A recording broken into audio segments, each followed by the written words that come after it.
on a pretty regular basis, I'll be doing something innocuous like walking down the street or lying in bed, and a thought will suddenly hit me as there's a sudden realization of something that I did years ago that I suddenly see in a new light. And I suddenly see with a gigantic cringe that there was something off about the way I was behaving, that maybe it was selfish, it was inconsiderate, or I suddenly see clearly my agenda in, I was pretending to be nice or trying to be considerate, but I actually really wasn't, and I was actually after, my own agenda. Maybe this could be in an interaction with a client. It could be often there's, a message or an interaction with someone I was dating or an ex-girlfriend, or with my family. Or it could just be, maybe it's not with another person, it's just some way I was behaving, some pattern I had in my life. And these moments are excruciating. And, we can really strongly resist them. Because it feels like, it's such a painful thing to suddenly see that about ourselves. But there's a sentence that came to me the other day that I want to share here. The key lesson is, the cringe is the growth. So if you're having these similar experiences, and maybe you have these sudden realizations where you learn something about yourself, you see something about yourself that you don't really want to learn or see. It's not pretty. I think this is a really beautiful opportunity, and it's a sign that you have been doing something right, in fact, that you've been going in the direction of expansion, because you're expanding your mind big enough, bigger than it was before, so it can look back on its previous limits and really clearly see those limits. And those limits are always based around our fear and our attempt to survive and cope and manage, and the ways in which we manipulate ourselves and other people to do that. We're always trying to do something to get something to be okay, and that's fine. We're allowed to do that. And admittedly, it sometimes causes harm. This is the difficulty of life. We're trying to survive without hurting others, and it's a bit of a fucking tetchy situation, to be perfectly honest.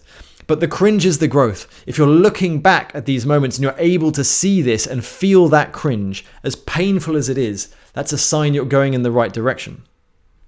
Because your mind would have to feel safe enough to go there.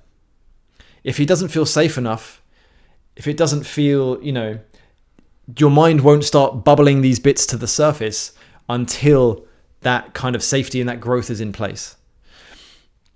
And it can be a really beautiful thing to actually work through these, because it's not really about the situation. It's not really about the message you sent to a partner. I'm trying to tell myself that here. There's one egregious example I have in my mind of a voice note I sent that I thought was all about them, and it was just all about me. But actually, it's about the shame that I feel to do with that, which actually has a much deeper root than my interaction with this person. And whatever things you're cringing about, the root of that will be much deeper than the actual event. Your mind's really just latching onto that as just as an example, and you can feel that through, and it's an opportunity to grow further. So the cringe gives birth to the growth, which then, if you do it correctly, will give birth to some more cringe as you grow some more. And then you suddenly, I may say I work through that pattern, and I've spent quite a lot of time with that example, and it comes up much less now. But so that's a cycle of growth. But then it's like more examples will start, because I've addressed that example, suddenly I'm able to see it in more areas of my life of how I'm playing that pattern out. Again, it's difficult, it's painful to look at these.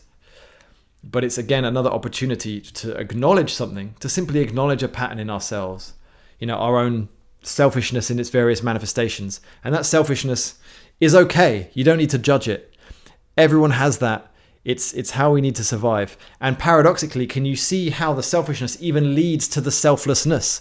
Ultimately, the distinction between the two can collapse, because your selfishness, as you start to meet it, acknowledge it, heal it, it enables you to just soften and be slightly less self-centered, which is in the direction of selflessness. Bit by bit. I'm not saying you're going to be Jesus tomorrow, but it can change slowly over time of just your own, the fear and the me, that little part of you that's just like me. That little gremlin, the little me gremlin, which is totally innocent, can just start to soften a little bit as we in fact acknowledge it.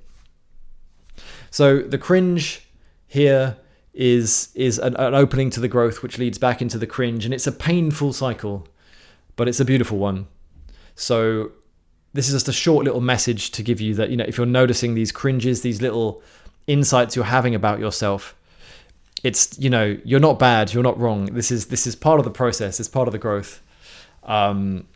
And I would encourage you to look at it with as much perspicacity, with as much honesty as you're capable of mustering in this moment. And if you can't, that's totally fine too.